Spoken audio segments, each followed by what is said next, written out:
Hey everybody, welcome to another episode of Design Recharge. I'm your host, Diane Gibbs, and we are live with Peter Deltondo today. So I'm so excited. He's a good friend of mine, but he has a great story, and he's been doing a lot of different things where and a lot of project management and a lot of encouraging, and there's a lot of other things that go in when you start taking on more of those management roles or creative director or art director kind of positions. So we're going to talk about some of that today, and we're also going to talk about comparison and how no matter how old we are or how maybe good we are or how good we don't think we are, we still maybe compare ourselves to other people, and probably not the best thing for us to do. And we're going to talk about that today. So Peter, thank you for coming on the show. I'm always excited to talk to you. So welcome back. Thanks for having me again. Yeah. So if people don't know who you are or what you've done, if you could just give them a little bit of the backstory of how you kind of came to design, and then you're actually working remotely. You live in California, but you work for a company that has a lot of remote workers. And I kind of want to talk the next question goes through your career kind of background, or so you can kind of mesh both of those together if you want. But if you want to talk about your story a little bit of how you came. I mean, you went to college at West Point for the first year, which is not usually thought of as a big design school. No, not really. I started my career like most designers and decided to join the Army, which was really interesting. And it was a great experience. I ended up getting injured and came back home, and it was one of the best things that ever ended up happening to me, even though I was super depressed about it at the time. But yeah, I grew up, making websites. I used to play a lot of video games, so Counter-Strike, World of Warcraft, things like that. And the groups of people I played with, we all needed websites. And so I was the guy that would design the site, develop it out, and eventually started my own hosting company. I did like web hosting and video game server hosting when I was in high school because I wasn't allowed to have a job. So that's how I had fun money. Started that entrepreneurship really early. And, over the years, I always looked at design as a hobby. I didn't really look at it as a career.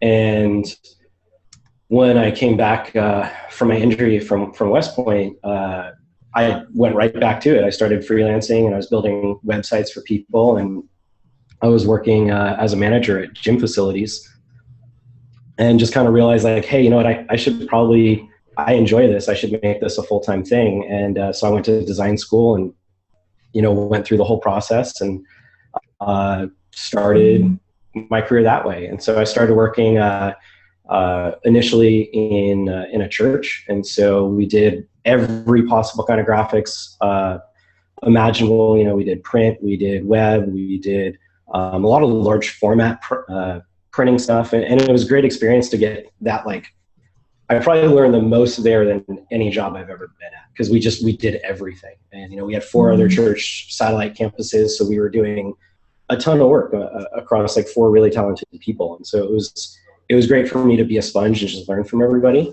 Right. I ended up losing my job, which at the time sucked. And it ended up being, again, one of the best things to happen because it allowed me to kind of have to just jump into the deep end and either sink or swim. And I ended up starting my own business. And, I kind of looked at it like I loved that job so much. I didn't want to go somewhere else and like kind of hate my life.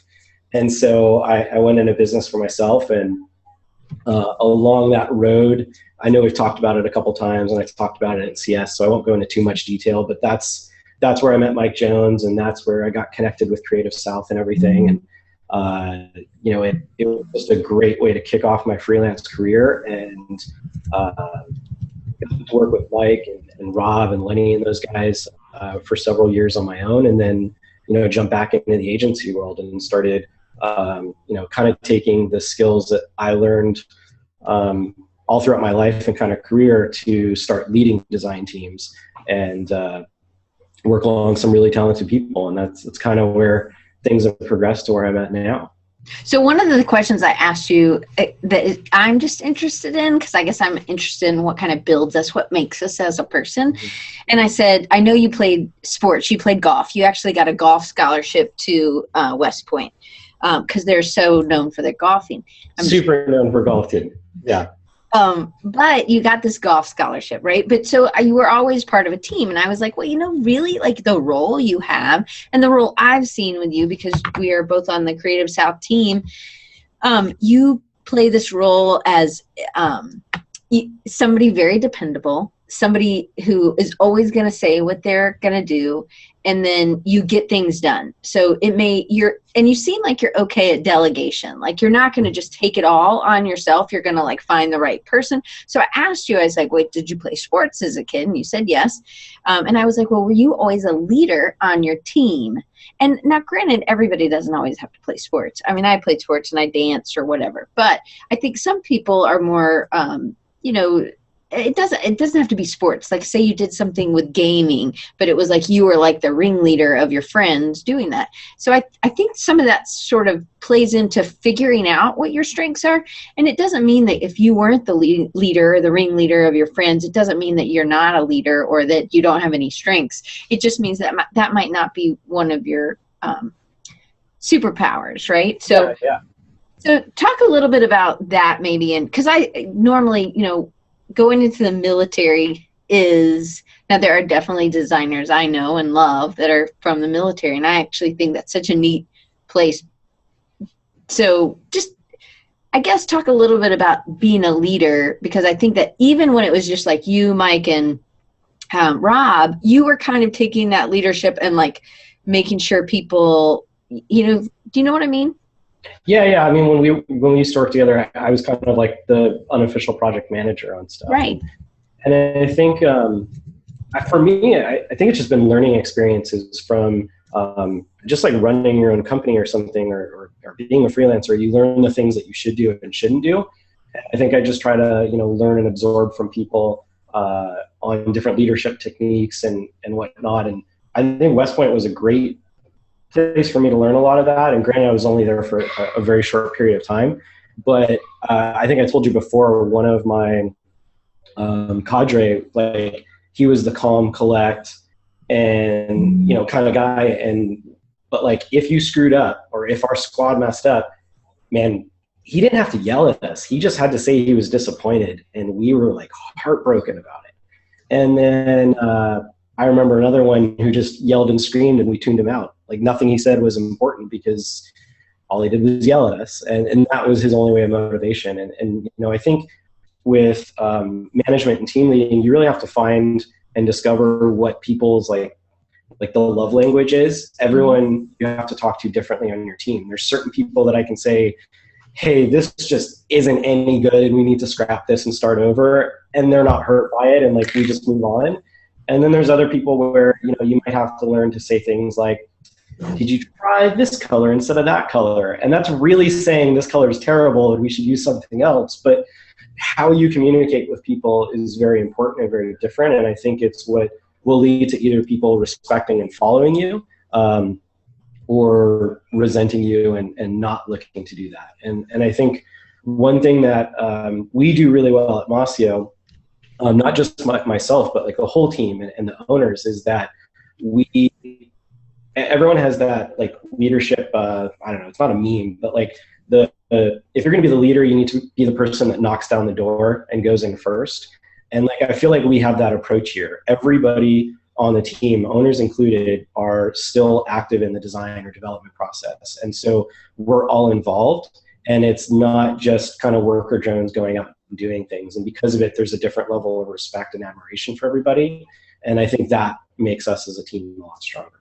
All right, so let's talk a little bit about you working remotely. So you were kind of doing a thing with still remotely with like Rob and Mike, and then got a job at an agency in California, and that kind of gave you a taste for maybe some of the stuff that you're doing here. But it was a bigger agency than what Mossio is, right? Right. And so sometimes I think it's good. We don't always know. We don't know what our right role is or if it's going to be the right fit. But I think it's good that you kind of tried some things and you were succeeding there, but maybe it just wasn't the right fit at the right time for you or whatever. Yeah. You were there for like a year, maybe, right? Yeah, I was there for a little bit under a year. I kind of made the decision to go back into the agency space because I looked at it like myself as a younger freelancer, there was only so much work I could do with the companies that I wanted to work with. And I knew I needed to, initially jump in and work with somebody or, with a company or agency that was doing work with, some really rad folks. Mm-hmm. After a year, I knew that place was no longer the right fit for me. And I made a really scary decision of leaving a secure job while I was on paternity leave. So my daughter had just been born, and I remember she was 2 weeks old, and I got the offer letter from Mossio, and my wife and I were sitting there and just kind of unsure of what to do because anything new is always scary and unknown. And I mean, I talked to like past employees of Mossio. I called everybody I knew that knows Corey and Jarrett, like vetted them out. And I just remember my wife asking me, she said, if we weren't part of this picture, what decision would you be making? And I said, I would have already signed the letter. And like that kind of gut reaction, we knew that this was going to be the right place to, grow and do new, exciting things that I was really passionate about and, work with folks that I think put the care and quality of our clients above all else. And that was something that I was really, really, really desiring, wanted to be a part of. So really it was about how the clients were treated and maybe how the people in the company as well. But that was a really important part. And so one thing with Mossio that I think can be interesting, it's really about vetting where you're going to work and seeing. But again, sometimes in the beginning, you don't always know if this is going to be a right fit because you didn't take the time to kind of research or really talk to a lot of the people that were there. So that's a really good tip for people who are kind of looking at places. So Mossio is smaller company, but they do great work, big work. So I put in the link. It's mossio.co for anybody listening on iTunes. So anyway, you go to Mossio, but they actually live where? So we're all spread out. We've got 4 team members out in Florida, split between like the Tampa, Dade City, and Sarasota area. We've got Jarrett, who I think he's in Houston, Texas. And then I'm out here in California, and we do a lot of work with Mike too. So he's out in Columbus, Georgia. So we're all over, but it allows us to find the best possible people rather than just who we can find locally in the local talent pool. And I think because of it, that's a big part of why we put out a higher caliber of work and people that are really great of not just doing the work, but managing the client, and all the things that go with it. Like, it makes my job a lot easier from a team management standpoint because everyone kind of takes care of themselves to some degree. So how do you, so a lot of people would love to work remotely. There are some challenges with working remotely. How do you stay connected? Because that seems to be one of the important things for you is to actually connect with, and you're not going to like fly to every client meeting. So how are you also staying connected to clients? So how are you staying connected internally? What do y'all use? And then how are you also connecting with clients? Yeah, definitely. So, a couple of things. I mean, for us as a team, first and foremost, we try to attend conferences and do like a yearly retreat together. So that's really great for us to get that like in-person FaceTime. We all flew out to Florida this year when the new office opened and played some Top Golf and just hung out, had good food, watched Mike. Did you win? I don't remember what happened, but I know Mike downed like 4 pounds of crab. It was absolutely unreal. That's great for us. We use Slack and Google Hangouts to have communication, within the team. And we also use Screen Hero, which lets us control each other's screens actually. And like, we can change a color or like bump something up, 2 pixels. And it's the same kind of feeling and vibe as though somebody's over my shoulder and we're working together, even though we're thousands of miles apart. So it's really great. And then, you know, for our clients, it always depends on like the scale of the project. We've definitely had instances where we'll do like a full Google design sprint, and we'll fly out to their office and you know, send team members over and be out there for 3 or 4 days.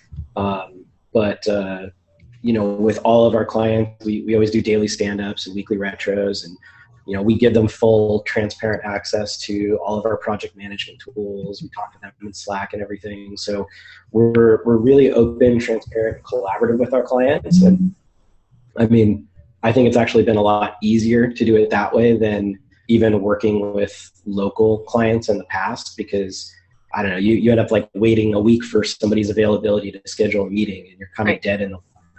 We don't do that. If I have a question, I just message the client and say, hey, can you talk for 5 minutes and answer this, because I don't know the solution. And by doing that, I think we come up with better products for our clients in that process. All right, so that's great. So there's lots of great fits for you at Mossio, but you also really seem like a team person. So Jason Frostholm over there in the chat said, oh, he's whatever, Diane, he's in the California office. And so I think that you work at a WeWork, right? Yep. Yeah, we just moved in like a month and a half or so ago, and it's been fantastic. So it's a really cool, you know, co-working space here, and it's nice for me to get out of the house and, you know, have somewhere to just kind of laser in and do my work and meet a lot of cool folks, and it's been really fun. I think Eric Friedrichsen actually works at the headquarters of WeWork, so they've done a bunch of like graphics and stuff. And so co-working spaces, if you are a more people person like Peter, this kind of gives you that office feel without and it gives you another space to kind of like, hey, I'm closing this up, I'm going home. And I think that that's really been worked. You have worked in your main, you know, room in your house for a long time as well. Yeah. My daughter kicked me out of her bedroom when she turned like 8 months old, and then I've been working like next to our bed for a month or two, and so it's been great here. And actually, Eric flew out here. I saw him about 2 weeks ago. They were putting up some murals here in the office, so we got to hang out a little bit. That was fun. That's awesome. So I guess I'm just always trying to find ways for people, for freelancers or for people who are working remotely, to kind of feel like they are part of a team. So you didn't know the people at Mossio. What would be a step that you would say, because sometimes you have to kind of take it upon yourself to do some of those things. So you get the job with them. So what were some of the first steps that you did to really feel like you could show them that you were really part of their team and you wanted to be part of their team?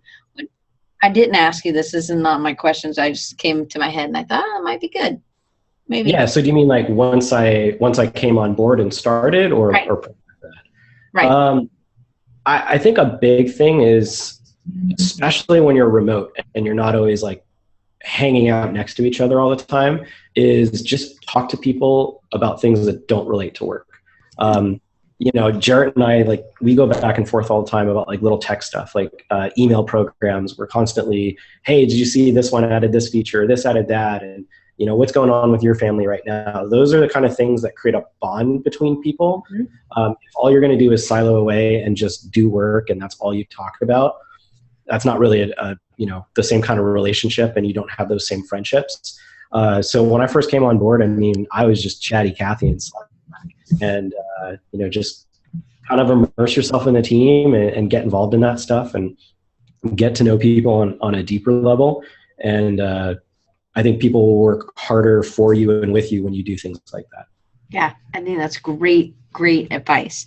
Okay, so we kind of have gone through some of your transitions in your career, but you've actually gone from freelance to working at an agency to kind of freelance back and doing side projects still maybe, but you're also still working at a smaller agency. But one of the differences between an agency and like at Mossio is that actually you get to talk to the clients. And this is something that you realized was really important. Now, some people, this isn't one of their strengths, but especially for freelancers and for people who are doing side work, you have to be able to talk to clients because there isn't that art director or creative director. So take us through some of the things that you really do like, and that you were telling me about an example of one of the other guys at Mossio, when he was meeting with the client, wasn't as maybe confident as he could have been. So you kind of have the team dad, you're the encourager as well.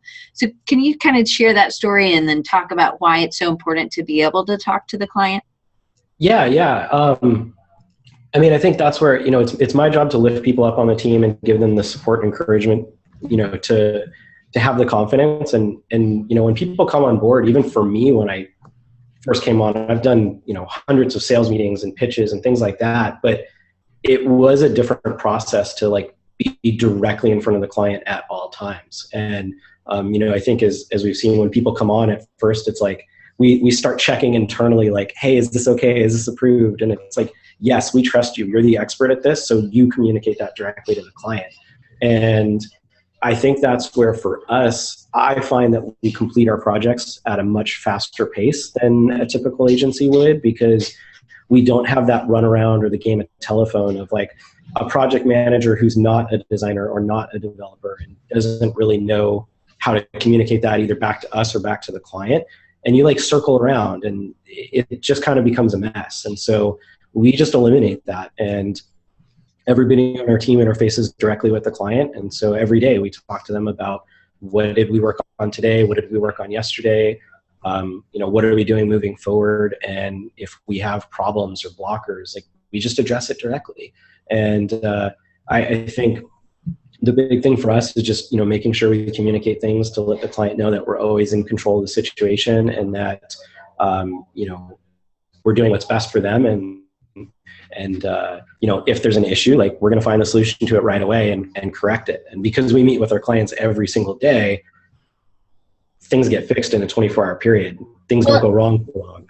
And you're not going through a go-between. It's actually you're meeting with the people who can actually make the fix right then. Right.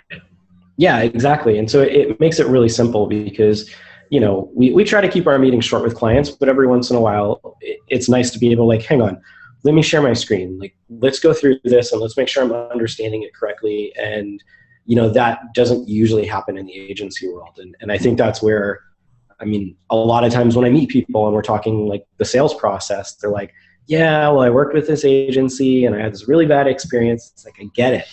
Right. That's why we do things differently. And, I think it gives us an edge. One of the things that I have in my questionnaire to people is, have you ever worked with another designer or design firm or whatever?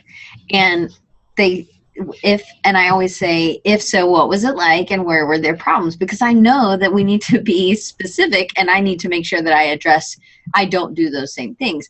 And Matt Burt was like, oh yeah, in the chat, he said, that sounds like the life, like what you were talking about. All my projects go through multiple account people before they reach the client. And they probably go through multiple account people before they come back to Matt as he's trying to design it. And so maybe it's something in our culture that we need to kind of, in the corporate culture, we need to kind of say, hey, we could do better, work faster, and I feel like one advantage of going straight directly to the client is that they feel like you're part of their team instead of just an entity.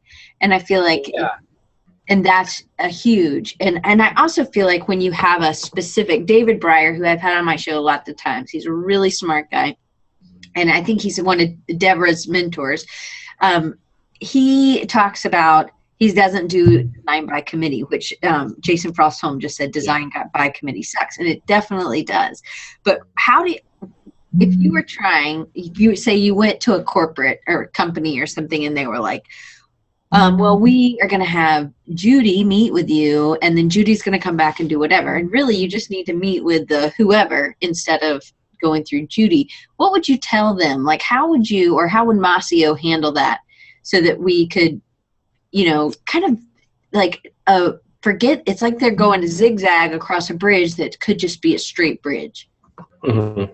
Yeah, we just always tell our clients that it's really important that they have a person that is the one making the decisions. And we kind of had an issue with that recently, where they were trying to delegate that out and nothing was kind of moving. And so, project fell a little bit behind, not because of us. And we had to have a sit down with them and be like, hey, we need to do it this way. This is why our process works this way. And, just show them the results of it. And luckily we were able to, streamline things afterwards and get the project back on track really fast. But it's super important. And I think it's difficult for like, I guess, corporate America or, other companies to necessarily implement that, because one advantage for us, and it's a challenge, it's a benefit and a deficit of working remote, but we don't hire junior level people because it's really hard to work with people that do require a little bit of hand-holding, and everybody needs that start. So there's nothing wrong with junior level designers or developers or anything, but for us, it's too much for a remote team. And part of that is that we have senior level people who are used to interacting with clients and whatnot, and they can handle those situations better. I remember my last job, I had to really fight to even get my younger experienced team members just to sit with me in meetings so that they could watch and observe and learn how to talk. And I couldn't get approval for them to actually start running this. So at the end, my job was pretty much just being in every single meeting because I couldn't delegate to anyone else. And that was really difficult. So that's one thing I really like here, because I still get to design stuff because I don't have to be in every call. Yeah, for sure. So, but you still have that encouragement. So if you see somebody kind of struggling in a meeting where really they probably know the answer, or even when they don't know the answer, that's really important to say that to the client. So that could be like an art director that's at an agency who's not a designer may just say, yeah, we're going to do this or whatever, but then they really don't know how to do it or whatever. And so sometimes it's okay. Me and you had talked about this where it's okay. You can say, I don't know, but I will figure it out and move forward, instead of kind of trying to be who they want you to be, I guess. Right. Yeah, you don't always have to have an answer. I think it's important to just listen to people. And we had a client today that asked for some changes to a donation page, and it's kind of okay, I think I have an idea of what might work, and I don't know if that's going to execute properly yet, but I don't have to say, yes, I have the solution, I know what I'm going to do, but I can just say, you know what, I'm not sure yet, let me play around with some things and get back to you on this. And I think that kind of response to people is what you need. It's genuine. When people try to BS it, it's pretty obvious. And I think you lose that client trust when you do those things. And it's that you're able to, you have confidence that you can figure it out, or you're going to find somebody who can. And so, but it's being confident and saying, hey, I'm not sure, let me look into that, but I'll get you something, whenever. And that's where too, I mean, we might be jumping ahead. I don't have the question list in front of me going ahead, but there's certain things too that you need to lean on your team for. And so it might just be that I've stared at this website or this app or product for way too long, and I don't know what the heck to do on it right now, but I can put, a shout out to everybody in Slack and jump on screen here with some people and be like, help me out with solutions. I have no idea what to do, but somebody else will. And then we can talk through an idea, keep ideating on it, and then execute that. And that's where we come up with a lot of great solutions. Yeah, for sure. Okay. So what about, so I'm interested, this is not on my sheet because I didn't know this, about hiring senior level people, senior level designers that maybe don't have as much web experience or something like that. Is that because they might have the confidence and the abilities, but they're still maybe newer to that area?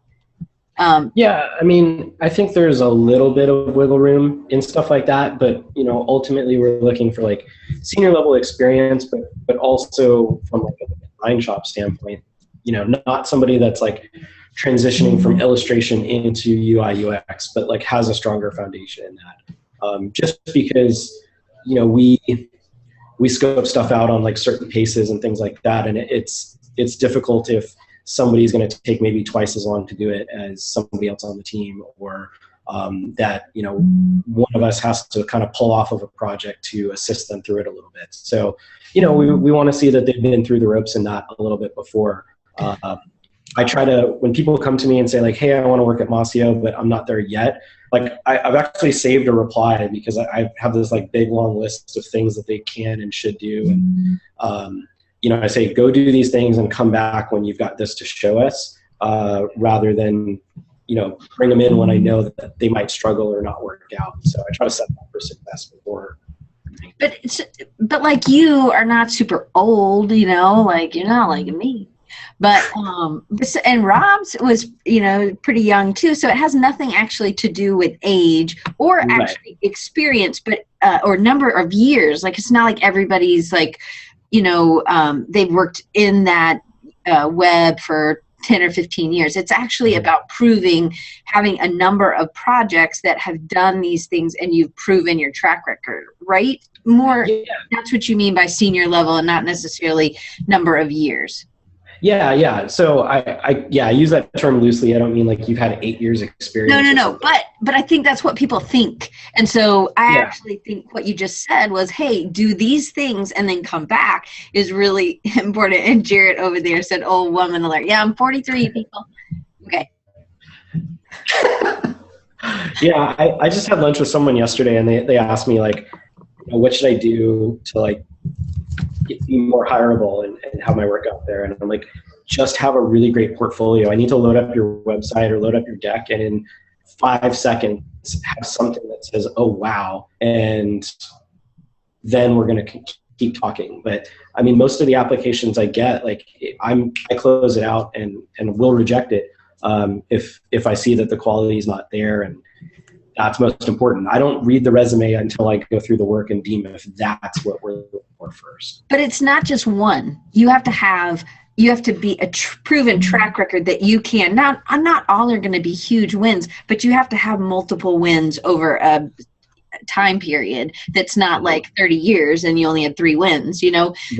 So it's something kind of like that. So I would think that any place that is sort of smaller but doing really good work and really focused is going to need something like that. And so just trying to get your book, your portfolio, your whatever out there. How important do you think is, do you think that they, and I don't know, guess Jarrett, I could ask Jarrett this, I guess, but when they're hiring or when you're hiring now, how important is those soft skills, those people skills? Because it sounds like everybody's working with the clients at some point. Yeah, I mean, it's really important. The work is what's going to catch our attention and get us to have a conversation. But, we're going to jump on the call with you then afterwards, and we need to see if it's a culture fit. If we pick up that somebody has really nice work, but, we turn down applicants just because we can tell they're super cocky and don't want to deal with that. And, we don't have that kind of environment on our team. So you need to pick the people for, the culture fit, for their communication skills, and that's all stuff that we look for. Right. Okay. All right, so we totally were like rolling all around, but I've made lots of notes. I think it's really important. So that's and good stuff. So let's get on to some of the comparison. That was one of the things you talked about at Creative South that really was like I'd never thought about it before. And I don't have kids. I mean, of course, I love my dog and my cats, but you really can't compare and just give people a little bit of the story. Because I thought it was such a good way to look at it. So let you take it away. Yeah, I probably should have pulled up my keynote to reference it. But I mean, in a nutshell, it's just, I think it's really easy for designers to look at other people and not admire the work, but almost become jealous or feel defeated if their work doesn't match up to that level. And, it's a really dangerous thing to do. It's really important to be the best version of yourself and to focus on what you do and how you can grow and improve. And, I always try to look at it. Rob gave me the advice a couple of years ago, look back at your work from 12 months ago.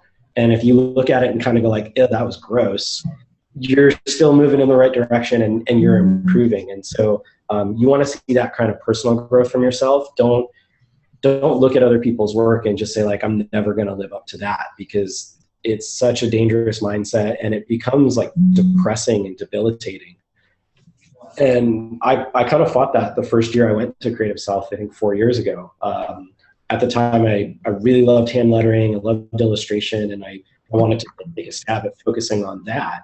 And, without, it's not to say I couldn't have become really great at those skills, but with the amount of time I had or could dedicate to it, I wasn't getting there quickly. And so I just felt really defeated and kind of went back to my roots of, hey, you know what? I'm really good at building websites. I'm good at leading teams. I love UI work. Let me go back to focusing on this. And that's what I'm best at, and that's what I excel at. And now that's what makes me happiest. So that's where I try to live. So, but one thing I think is it is your strength is people, and that's why you're so good at UX UI, because you're thinking about how the user is going to interact or why this is going to be. And so I think that some people think, oh, I don't have any of these skills, I don't do that. But really you do. You just aren't putting them in design of those types of apps or websites or whatever. You probably are doing them, you're just not analyzing them. And I feel like some people could get to the point of quicker, the point of showing, having wins regularly and doing good design is if they just start analyzing some of the choices that they are making.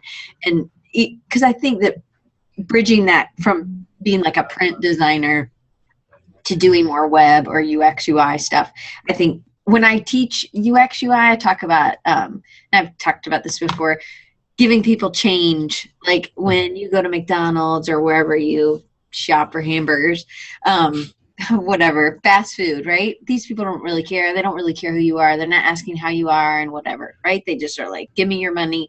They give you your money back, and they give you the receipt, and then they give you the dollar bills, and then they give you the change. But really, if they cared about me, it is freaking hard to push all the change in my little change purse and then wad up the, whatever. So what they should do is give me the change first. It's inconvenient for them, but it should be about the customer.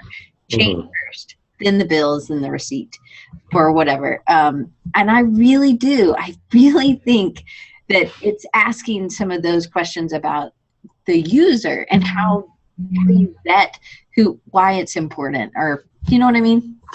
Yeah, and I think a lot of that, it comes from experience. UIX is a little harder to, I think, dive into because it's hard to find those clients if you've never done it before. And that's why I always tell people, go do a really cool case study and do it in depth to show your process. Because that's what's going to catch an agency or a company that's hiring you to be like, okay, he's never actually done this in practice, but he or she shows the understanding of getting this. But I love Anton and Irene talk about it, and I know she always says she gets like flamed for it later, and that is that they don't do like a lot of UX research up front. It's really one of those, like, from doing this time and time again what the proven solution is, and you don't need to be spending months doing research and user studies and whatnot. Like it's better to go in, build it quick, and then put it in front of people and learn. And we do that. Like we'll wireframe something out, or we'll design something out.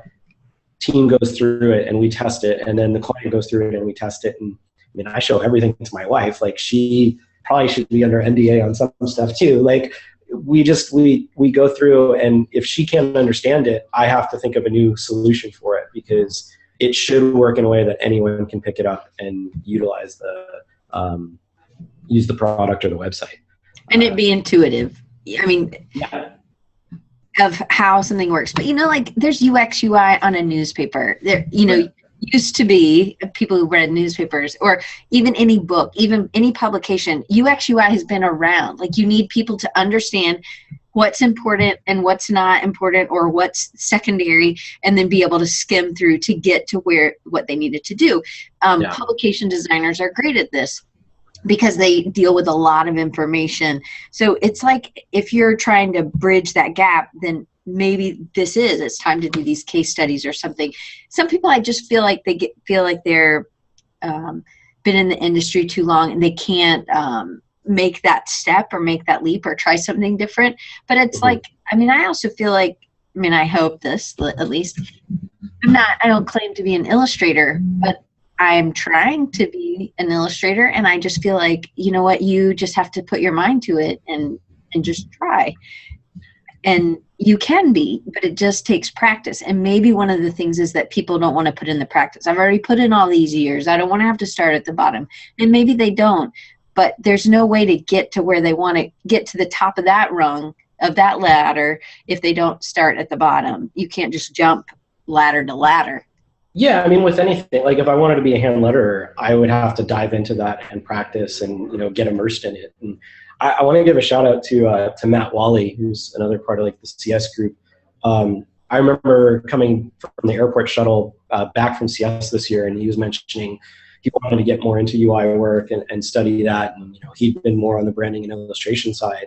And I've been watching as he's been posting some stuff to Dribble. He went and took Matt D. Smith's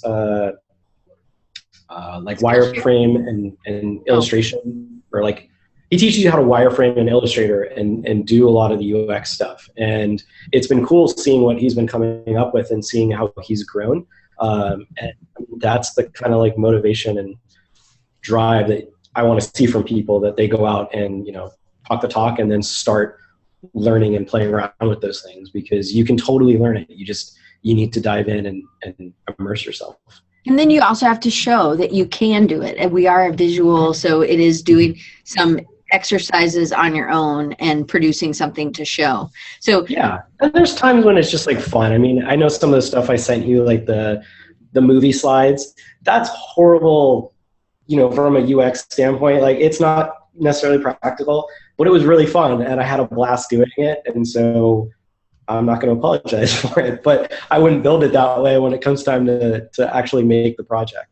Right. Well, I have been doing those little animations for the beginning of, or just the promo. You know, I have like 30 minutes. I need to get these in and out.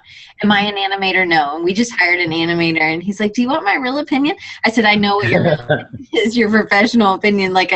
But I want to know what I can do. I want to see good ones and then be able to do it. But I also want something that is going to be fun to learn. And I think that that's where the rubber meets the road. It's like, if you're going to put in that time, and for you, hand lettering wasn't worth it, but you did learn other things. You were spending time on UX UI.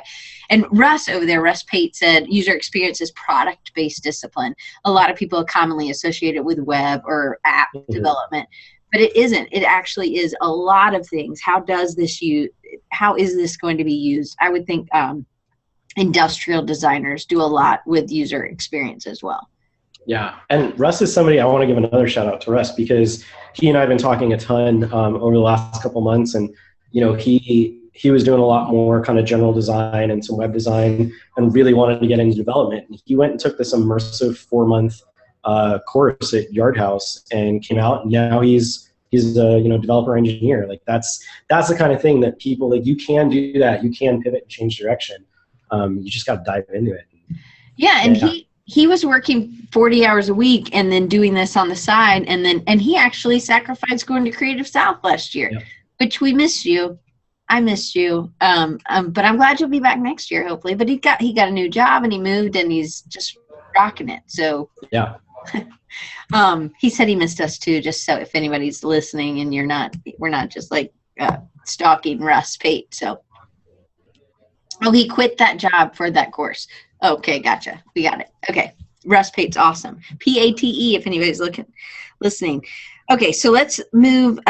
So how do you not get bogged down? Because this kind of goes with this, what we're talking about, and with and not comparing yourself. So how do you, Peter Deltondo, do that? And then, and really, but still really strive to be the best version of yourself. So go. Yeah, I think part of that is, for me, it is playing to my strengths and knowing that part of that is delegating and collaborating with people. So, you know, for example, I think Jarrett and I are really strong on the UX side. I mean, obviously we're good designers too, but I think Corey and David like edge us out there. Not to like compare, but we're, you know, sort of comparing. But it's the synergy that we get when we work together. I mean, a lot of times Corey and Jarrett, they'll sit on Screen Hero for hours just working together. And instead of separating out and siloing, they jump in and together, you know, they combine awesome design from ideas from both, and then UX stuff. And, you know, I'll jump on with Jared on calls and we'll just hash out every idea that doesn't work for an hour to maybe circle back to where we originally were and go, okay, then we figured out everything that can't possibly work, so it has to be this solution. And those kind of conversations are really important. And, you know, David and I are working together on a project right now, and there's certain design challenges. I'm like, I don't know what to do. So why don't you run with this one, and we'll keep throwing out ideas together, and I'll focus on this part. And I do the same thing when I freelance. I generally don't like to work by myself. So I'll involve, you know, a developer or a branding person or another web designer. And it technically means a little bit less money in my pocket, but if we come up with a better solution together, it's more fun for me. And I think, you know, ultimately you want to give the client the best possible product. But it's also about having a good relationship with Jared, or having a good relationship with who you're working with, who you know is going to be able to tell you seriously what is wrong and how you can fix it, and you not being sensitive to, you know, being like, oh my gosh, she just hates me. Like that it's really, they're trying to make you stronger and better.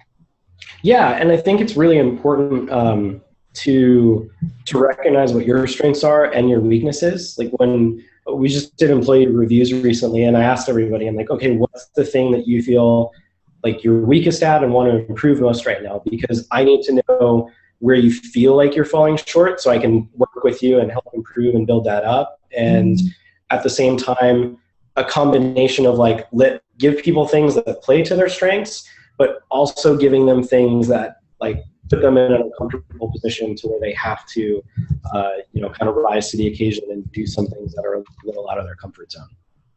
Right. So Jarrett said, check your ego at the door before you come to Mossio. So granted, you're able to like we're not killing anybody, but we're able to like cut that one out. Like if it does have, there's too much ego, but it's really important to also be confident. So there's a difference between being cocky and confident. Confident is, hey, I'm going to tell you when I don't know something, but I do have strong opinions in blank, blank, and blank, right? So how do you tell the difference?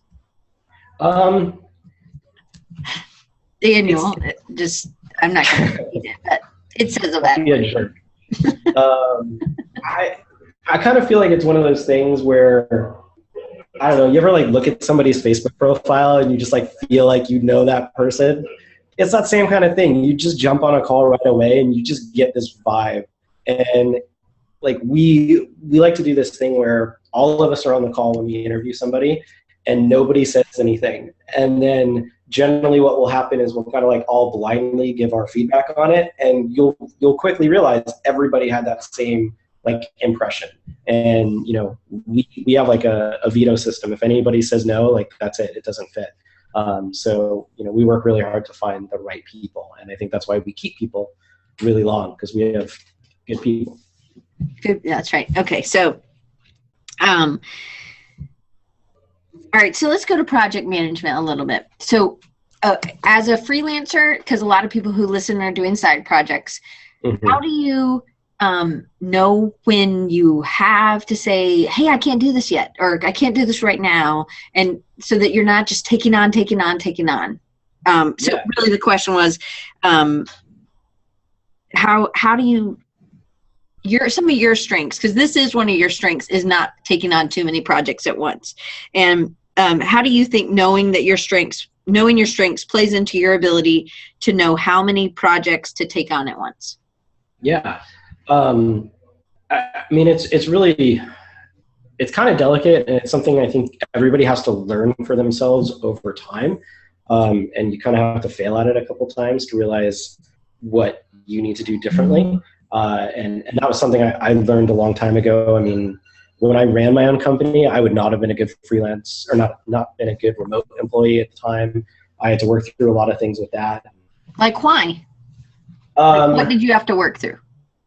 A lot of it was with my wife, like just things that, oh, I'm working from home, so I can go to the grocery store, or I can do the laundry or clean the house. Like I can, But if I'm working at an office somewhere, I wouldn't be able to. So why should I now do that in the middle of my workday? And you realize, like, it resulted in me working for 3 hours, and then I'd have to work at night, and then I'd sacrifice the family time. And, so we have to work through stuff like that, or communicate, even now, if I take on a side project that, hey, I'm going to work late this night, or I'm going to, get up early and do work this day or whatnot. And I turned off freelance for about 2 years. I just didn't take on any projects, and I recently turned it back on. So I still like to bring everything through Mossio, because I feel like as a team we can, do cooler things, and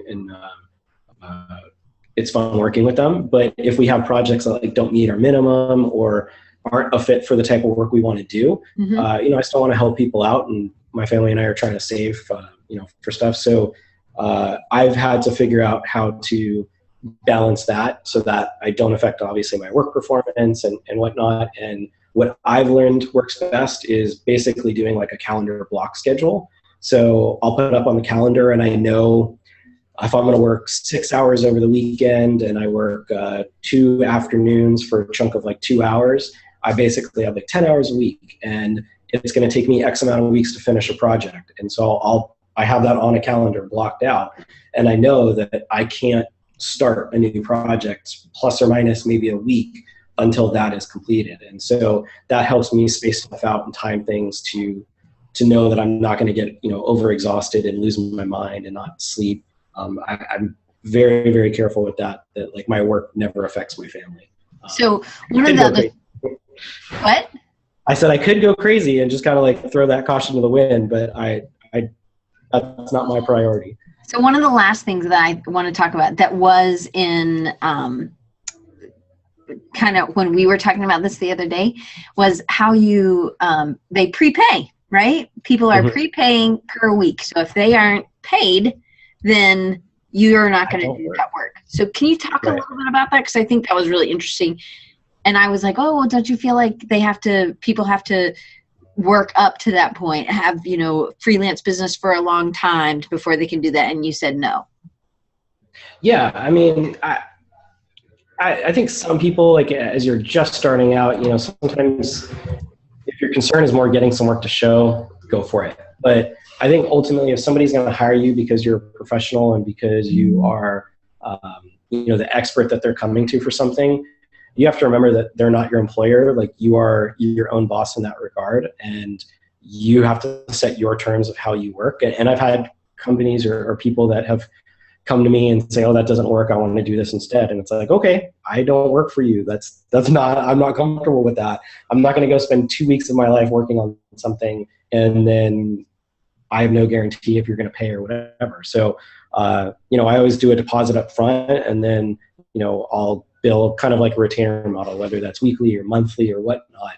I always make sure that's up front. That way I'm never at risk for, working, and then I can't put food on the table for my family because somebody didn't honor their end of the bargain. So, I've got contracts and all that, but you gotta get that stuff up front. It's really important. And I think clients will respect you more when you have your process laid out, rather than this kind of like, oh, don't worry about it, I know you're 2 weeks late on your invoice, but I'm going to keep going. And it never works well. So, well, and actually you have it in your invoice, or we all should. If you've missed a payment, then you're going to be charged a late fee, and maybe you give them you grant them once. You say, okay, well, once you did it, but then at some point you're like, well, I told you last time I gave you that freebie last time, but now you're going to start paying.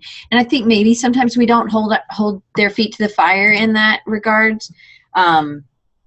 So there's another question I want to make sure we ask. So do you have I mean, I think you need to judge each of those situations like on a per case basis. But again, I think when you hold your ground, it's not a matter of like just being stubborn or anything, but when you're a professional and you work a certain way, if you said this was going to happen, like, you're late the first time, okay, not a problem, just know next time this is how it works. And then if they have some silly excuse for it, like it's no, I'm sorry, but I now have to put extra time into my invoicing because I have to follow up with you, I have to like reissue the invoice or whatnot. Like, that's essentially what that penalty is for. And, I think it's important to honor that. Otherwise, I feel like we get that bad rap sometimes of freelance that we're not like actual people or or workers, but like we get taken advantage of. And I think it's important to, when it's right, to stand your ground on certain things. Absolutely. Yeah. Freelance doesn't mean free, Anne says. So Kim asked, may I ask, how was the interview process? So this is the interview process with Mossio, meaning did you have an interview on location, via phone, Skype? And she said, sorry, it was late, but it wasn't late. You're great. Go ahead. Yeah. I mean, my interview process, all of them, the guys were really patient with me because apparently my computer hard drive was failing. And so I had to keep rebooting like 6 times in the middle of my interview, and I was freaking out. But yeah, the way we do it, I mean, we have a system on Workable, and we go through all of our applications and, kind of ask them the upfront questions we want to know. And again, I just jump in there every time I actually saw one come in during the thing. So after this, I'm going to go look at it. I'm going to look at the portfolio and see if that's something that I feel is the caliber of work that we look for, our style and all that. And then if that's a fit, then I'll read what the person's name is and go check out their resume and all those other details. And if it's something that we think is a good fit for us, we'll schedule a call. And we generally do that over Google Hangouts and have the whole team, weigh in on that person and how we think we get along and how they fit in. And, if all the stars align, we'll bring them on board. Right. Cool. Well, I just think it's good to know. And I also think that, people can look for other companies. There are places that actually do a lot of remote work. And so it's just about finding the right team. So Brian says he dropped a 32-ounce coffee right when I went to shake a potential client's hand on their shoes a few years ago, but he still got the job. And Travis said, so that's a strategy. So I'm not sure if I'd use that one, but I do think it doesn't matter, even if, 6 times to upload or restart your computer, that would be sucky for sure. But Brian says, just be yourself. And I agree. Right. So that's one of the things I think you've learned over those years is stand up for what you need and be honest about what you know and what you don't know, and know that you'll be able to give them, you'll be able to deliver. It has nothing to do with the delivery. It's just that you didn't know right then, I guess. I mean, more or less, on our call, I remember when I interviewed, it's like, hey, here's my work. Let's look at it for a second. We do like to put people in a spot where they do have to like talk about and sort of present their work, because we want to see how they do those kind of things. But, ultimately we've already vetted your work quality. It is more about what the personal relationship is like. And, it doesn't always mean we're going to get it correct either. We might bring someone on board and realize like, hey, this isn't going to work out, and, things change. But for the most part, it's really helped us to hire the right people. Right. Yeah. So Kent wants to know, do they do do you, I guess, look at their portfolio first, or then their resume, or vice versa? I don't look at the person's name, gender, resume, anything until I look at the portfolio.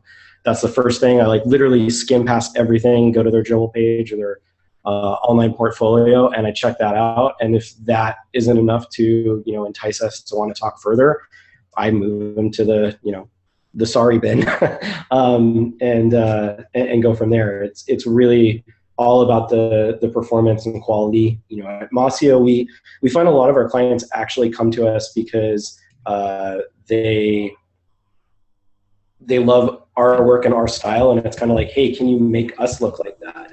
And so first and foremost, that's what we want to meet, is that high level of design and user experience. So straight to the portfolio, and then work backwards from everything else. So we've given Mossio a lot of shout outs today, so I want to make sure everybody knows how to get to their website, and it's mossio.co, and I'm going to put it over there in the chat, but for anybody listening, they'll be able to, oh, never mind, Jason already did it. And then they also are on, I guess, Twitter and Instagram at Mossio, DOT, like .co. So Mossio.co on Instagram and Twitter as well. But People can find you, right, Peter? Yes, if you guys want to go check out my stuff too, it's peterdeltondo.com, Peter Deltondo on Dribble, Twitter, Snapchat, Instagram, a bunch of other social networks that I probably struggle to keep up with. So great. So thank you. You super helpful. Any last minute tips on just project management? So the calendar block system, knowing how long something takes you? Again, I think that's one of those things that just takes experience. I always time my projects at all times, even if it's a freelance project, a work thing, because I want to know how long it takes so I can kind of average that down the road. Like, oh, homepage is going to take X amount of hours, or about page this, contact page this. That way, when we go to quote out new projects, it's kind of rapid fire. You just figure out what the scope of work and deliverables are, and you know roughly what it's going to take. So you got to get in there and do it. It's hard the first couple times. So what are you doing to track your time? How do you do it? By paper, pen, or are you using an app? Yeah, I use Harvest. That's kind of been my Harvest. Harvest. Oh, uh-huh. Yeah, I thought you said hard list, and I was like, no. Harvestapp.com, I think is the link. Yeah, that's been really good for me because I can go back and like look through the reports and kind of see the breakdown of different pages of what it's going to be, and that's been really good. Cool. And other than that, I mean, just find the tools that work for you. I think every agency probably uses different things, but find what works for your clients, and then just keep doing your thing. And also one of your superpowers is really lifting other people up and giving. And so maybe this is a good strength at Mossio as well, that everybody's kind of like this, that you're part of a team, that everybody feels part of the team, but they also, everybody's going to be honest, and they're not always going to have the best days. So when they're having a downtime, being encouraging. And I think that's one of your strengths for sure. Yeah. I mean, I think, I don't know. I feel like I surround myself with people like that. Like everybody at Creative South is like that too. I mean, I've seen a lot of stuff on Facebook recently, and like somebody got bad feedback or didn't like this, and you just watch like the whole community kind of come around them and say, no, your work is awesome and keep doing what you're doing. Don't listen to people. People are cool. People are amazing. And, I think if you surround yourself with the right people, you keep that positive mindset. So, just ditch away from things that aren't going to push you further, and focus on what's important. That's so true. And Jarrett said you're a cuddler, so I guess dancing and cuddling, because they've been talking about your dance skills. I'm not sure if that was a joke or not, but I have hugged you, so you're a good hugger. So but I do think that it's just important to be able to lift other people up, right? And really, it's about surrounding yourself with people. So if you maybe are more negative, or hear yourself, or maybe go look at your Facebook posts and see what somebody else might see, right? If you're super cocky, or if you're just super bitchy, or just complaining all the time, it is the things you share. It is the things that you lift you up, that kind of talk about your personality. And especially if you're working remotely, what would you not want someone to see? What to say? Sorry, I'm reading the chat. What did you call me? Whatever. I don't know what I said. Anyway. Right? Anyway, back to Peter. Sorry. Anyway, I don't know. Now you're not saying anything. It's like, I wasn't sure if I was supposed to go off on that one. All right, I was hoping you would help me change the subject. Family is really important. Work's cool, but family is the ultimate motivator, and I get lifted up by them. My daughter gives me like giant hugs when I get home now, so that's like the greatest thing in the world. And yeah.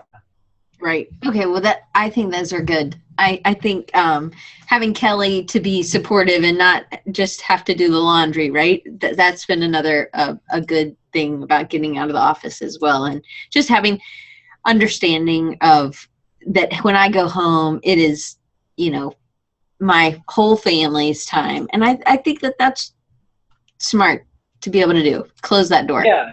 It's nice because like when I do work later, I'm kind of shifting. If if I have extra work to do, I think I'm starting to move towards a morning schedule. That way it doesn't affect time, lost in the evenings with my family. But I try to, as much as possible, I leave my computer here at the office. I try to turn off all my notifications on my phone and stuff like that. It's really important to detach, work and life and have that balance. And, I try to get home and I spend time with them and I don't think about other things as much as possible. Right. Well, good. I need to do more of not taking it home, but it's hard because you love what you do. So, think about it. Like everybody in this chat room, everybody that's listening, more or less, we do adult arts and crafts for a living. Like my job is literally like digital mac and cheese plates, sort of like art and stuff. So, we're all pretty fortunate, and it is hard to like go home and not want to do that more, because it's sort of what we do for fun too. I can take a break. That's what I want to spend an hour doing. And it takes a while, I think, to learn how to just shut that off completely and separate. And especially if you have a problem and you're trying to solve it, like it doesn't leave if you go to take a shower, if you go on a walk, like it's always there. And sometimes it just comes to you and you're like, oh my gosh, I've got to go try this, to see if it actually works. Yeah. I think I have that. Like that's probably one thing my wife and I, like, once in a while, that's the closest we'll come to fighting, is like, I want to go over to my computer because I have this idea and I just need to like execute it or get it out there or put it down before I forget. And, so I have to remember, like, I'm not working right now. I like write it down in a field notes or something and come back to it later. Right. For sure. All right. Well, guys, I just want to, Peter, thank you so much. So I always am thankful to have you on. I'm really glad you're my friend. Somebody else posted a question, so I always like to make sure I get those. Hang on a second. Let's see. Kim says, I love what I do. I may not be the best and I may not be the worst. So amen. I hear you. And you know what, Kim? Brian White and I are going to talk about some of that in a few weeks. I can't remember what day that is, Brian. If you're in the chat and you still want to talk about, say that whatever day you're coming on, because Brian has a lot. Man, he's amazing too. And so I think we're going to talk about that. So make sure you come to that one. Yeah. One more thing on that with comparison is, it's easy to think about it from the standpoint that there's somebody that you look up to, but you always have to remember that there's somebody else that looks up to you. Whether or not you like think about that or realize that, you are an expert to somebody else, and it's kind of like this beautiful little circle. Absolutely. And I think it's important to find someone to mentor as well as someone to mentor you.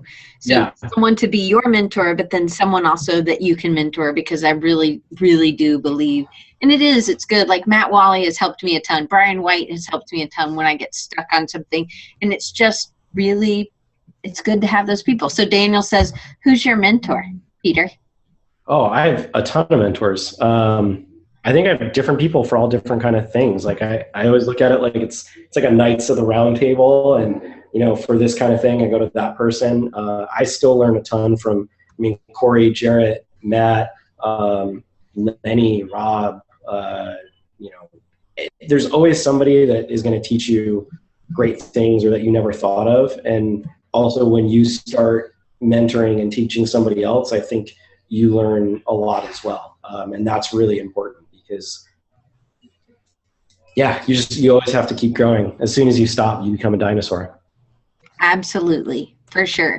Okay, so let me tell you guys about what next week is. And no dinosaurs for sure, because you do have to keep learning, and that is what keeps us youthful, and it keeps us continuing to get clients. So next week, I'm doing something different.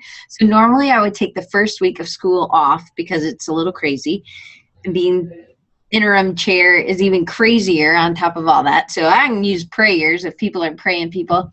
But next week I decided to do something, and I'm doing, I'm AIGA. And so it's like the professional organization for designers, good community to belong to, and they're local, but it's a national organization. And there's something called Emerge Week. I know this is probably backwards. Is it backwards? Or is it just to me it's backwards? Just to you it's backwards. Okay. So, anyway, so I'm having 4 designers on, And some I know from Creative South, and then some I don't. So one is Amy Schwartz, she calls herself, what was it? It was really clever and like a design troublemaker. That's what it was. And she works for Cards Against Humanities. Is that what it is? Anyway, I'm totally butchering this, but Cards Against Humanity. Anyway, she's the design director there. And so Emerge is about emerging designers, people who've been not in the field yet, 0 to 5 years. And I'm kind of breaking it a little bit because I'm having Jordan Wong, and he's been out 6 years. But Casey Brabs, who I know from Creative South, she's going to be on. She's been out for a year. Heath Fester, he's one of our AIGA board members in Mobile. He's been out for 5 months, maybe. No, not even, like 3 months. And then I don't know how long Amy's been out, but she's it's within the 0 to 5 years. So it's really some things kind of busting some of the stereotypes of, hey, you have to know everything, you have to tell people. And I really do believe that everything isn't always perfect. People don't get a job straight out, and it's harder to do sometimes, and what should you do? So we're going to be talking about all those things. Some of the things we're going to talk about is just about getting jobs, about continuing to grow, definitely about community and being a leader, about being an entrepreneur, and just some of those life skills, those soft skills that we've been talking about today. So it's actually a good kind of combo. So it's going to be a panel. None of them know each other.